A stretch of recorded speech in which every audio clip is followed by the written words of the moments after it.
And this is the last project I want to show you guys. It's also happened this summer. This is a 700. This is a 1,000 people portable basketball stadium. Why can stadium be portable? Why do we have to build this giant structure to host these sports events? Why can't it be a portable structure with no foundation?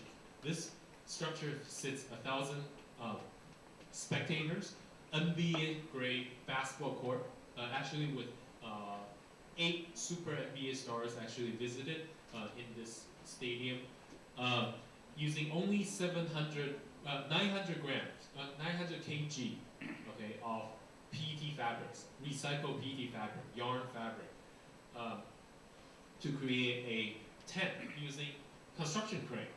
So we don't have any structure in between a 60-meter wide long span structure. So it started with a drawing, engineering drawing on the plane, and we started doing a lot of engineering work on this thing, and all the structure analysis, construction drawings, to prove it to the government. I think that's the hardest part on every level, and thank you Taiwan government for supporting our crazy adventure all the time. So I'm glad none of these actually kill anyone. But so what type of fabric do we have to use? So that's the key. How do you use that material? So we have to figure out, is it knitting? Is it weaving? What is the type of denier that's needed? What type of resistance that's needed for fireproofing, for water coating, etc. And we started, all this technology is available for us in Taiwan and in Greater China because most of the manufacturing is there. So it's still got the heavy manufacturing and also the high-tech manufacturing. So we are merging the chemical and all these different disciplines together. So for example, this is going through the yarning process and then doing through weaving.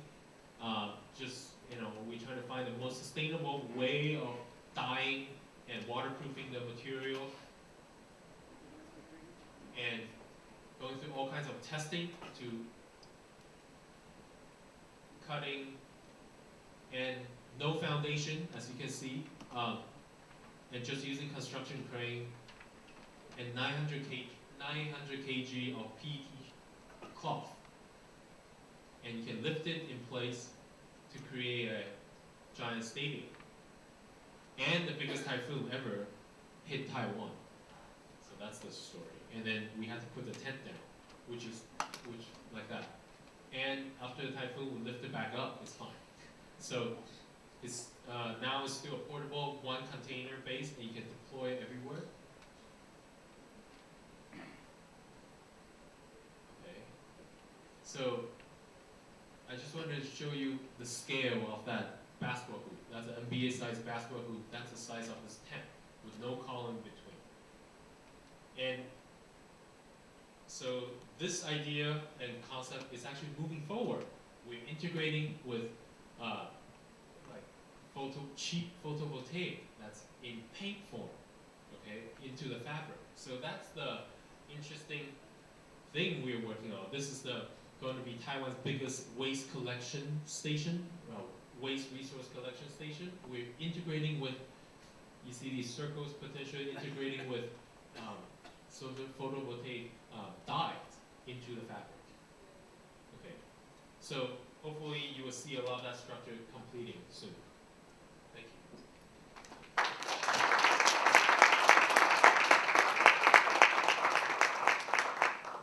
And obviously we're running a bit behind time, but I think it's well worth taking. We take 10 minutes for some question and answer. Okay. So if anybody has questions for either of our speakers, we certainly welcome them from the floor.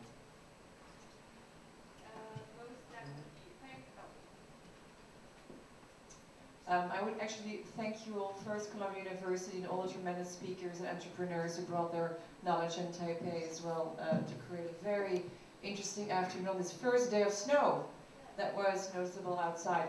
I'm Pamela Peters, an environmental economist, sustainability strategist, and also a media producer to educate the consumer about their power and their future and their position in a sustainable planet. I have two different questions for both speakers. we always talk about the costs, the cleanup and the carbon sequestration. Isn't it less costly to prevent? Can we just not simply prevent CO2 to happen? Can we not just make the industry, responsible for their emissions ahead of the curve, instead of letting these externalities, hit society and have the taxpayer pay with their money, with their health? How can we do that? I mean, the victims of climate change, I just finished writing my third book about this. 250 million climate change refugees around the world by 2050. Where are these people going to go? What about their food? What about their housing? What about their rights for a sustainable planet? These victims, they see their water level rise. We think about the Maldives, about all these small islands, just the Philippines right now. What can justice do if Kyoto Protocol is not binding and some countries are actually scaling back in their commitment? Can we have a tribune? And how would that look like? And then second, we'll talk about Buckminster Fuller afterwards. Thank you.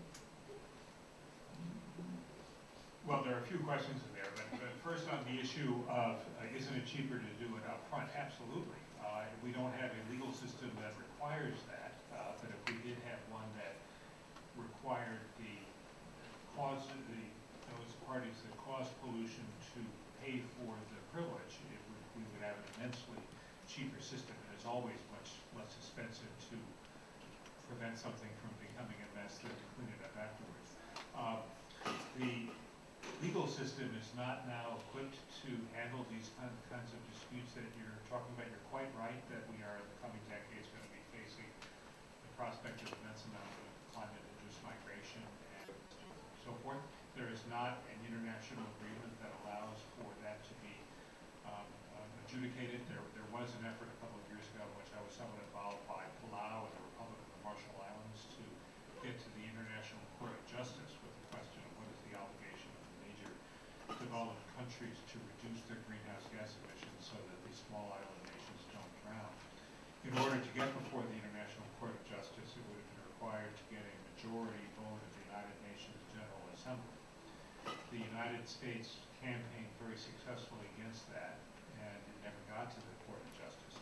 Had it, the court's only power would have been to issue an advisory opinion, not to issue orders telling polluters to stop polluting. It really would have been an advisory opinion. Now, in the climate conference that just ended in Warsaw, there was a lot of discussion about the loss and damage mechanism, but we're very, very far away from an international agreement on that.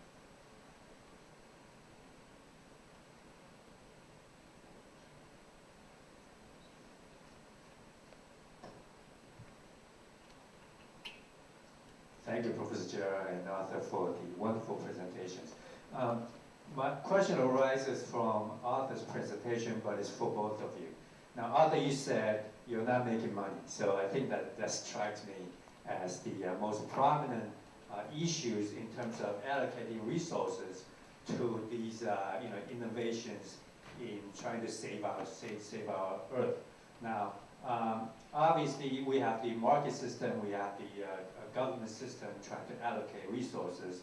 But when it comes to we're trying to reach a balance between using the market and using the government to allocate resources. But at this point, obviously, a lot of the new technologies are just not making money. And so we rely on government subsidies to get financing to achieve some of the goals. But that is obviously not the best ways to allocate resources. So I'm just wondering, particularly Arthur, when you're trying to plan some of your projects, what kind of financial arrangements did you go through? Did you find it hard to get financing? And how would you propose a better system to, particularly right now we're saying, we've been hearing that the world is awash with liquidity. Every government's printing a lot of money. So is there like crowdfunding is getting more and more popular? Just curious whether you can share with us some of your thoughts in terms of financing your innovations? Thank you. Okay. I guess this is a very very crucial questions. I think we did not. I mean, I have to say we are making money, okay, but we're not trying to make that our mission. But it is our mission to show people that a company like this works, doing the right thing, actually can self-sustain by itself, and can create a good profit for its investors. However, I think there's very few companies able to combine so many disciplines in one product. Okay, then that is why they cannot control so many cost issues. Okay, a lot of times maybe a solar company just want to promote solar panel, so they will actually commission something for solar, and then that project will be losing money. So one of the key success we have is we are able to control many different supply chain and to create a whole story that's cohesive to a sustainable issue that we are tackling. So to answer your question very quickly, I would say I think we in the future, now and last couple years, we have been self-financed all the projects. Okay, so I have to say, and of course we have good clients. We have very great brands and big American companies, European companies that's working with us even now. I just can't tell you, of course, but it will probably at the end it will show up in like of course many projects will show up soon actually, and you will see that hopefully with our success, there's a lot of people who's going to see the possibility that doing good can actually do something like can be profitable too.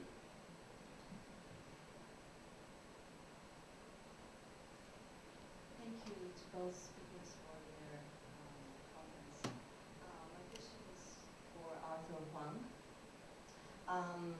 Do you think, or has anybody asked you, if it would be possible to use some of your portable infrastructures that I think are very interesting for giving a place to live to people after a natural disaster? I'm thinking about the Philippines, for example, and prevent with this that they build again their houses like in a rapid way, in a vulnerable way again, until something thinks and plans something well done before they do it again, like and you know, so they are again in this vulnerable position. Thank you. I think unfortunately, we try to do a lot of things actually. A lot of times we actually sometimes even volunteer to do certain things. But however, a lot of people actually don't like what we are trying to do. This is to you that might sound very surprising. Why not? But to a lot of people, they don't want it. This is not how they live. They don't want.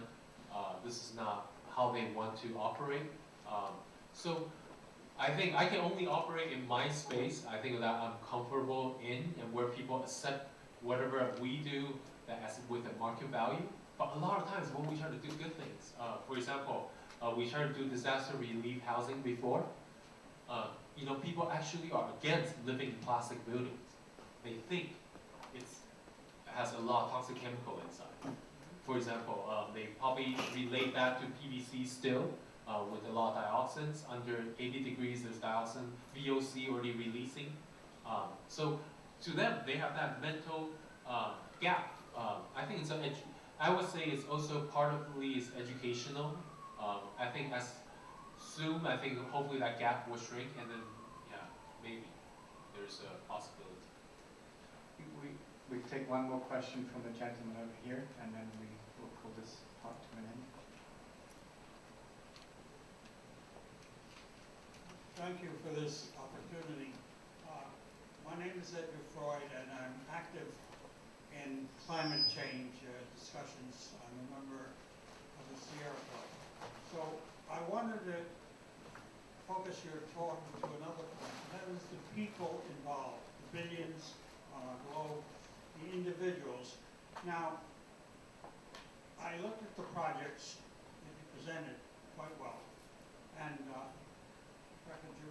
done this before and you've helped us out, but we didn't have the human risk assessment. I'm rather disturbed that for my lifetime, the nuclear option has been dominant in the power industry. And the high cost, initial cost, and the high risk of the safety of any one plant, and we have 101 operating in the United, give or take any day. And I think we ought to, go for not further, which your group has, promoted, but I think we need the discussion. What each of these new things, which look brilliant, and some of them working, what is the effect on people?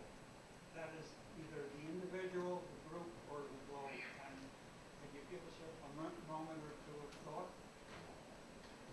In order to get to the amount of energy that we need in order to, from alternative sources to displace fossil fuels, a massive number of facilities of many kinds is necessary.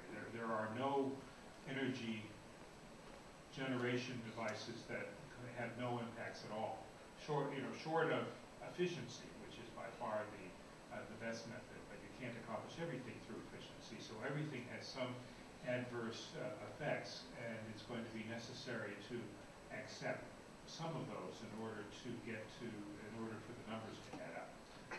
It would be ideal if we could do it all through wind or solar, but again, I haven't seen the scenarios that have gotten there. So when I talk about advanced nuclear technologies, the sorts of technologies that we've seen are not adequate, and we need to come up with a solution to the waste problem. But I do think that nuclear is going to be one element of the solution. As we saw from the IEA, it's about 17%, so it's not dominated by nuclear, but it's one of the many pieces of the puzzle.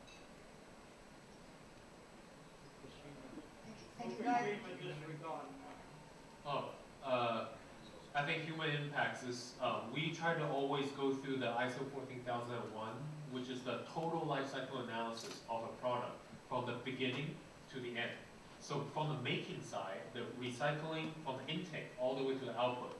Another is a very direct measurement of that type of space, for example, is a direct measure of VOC.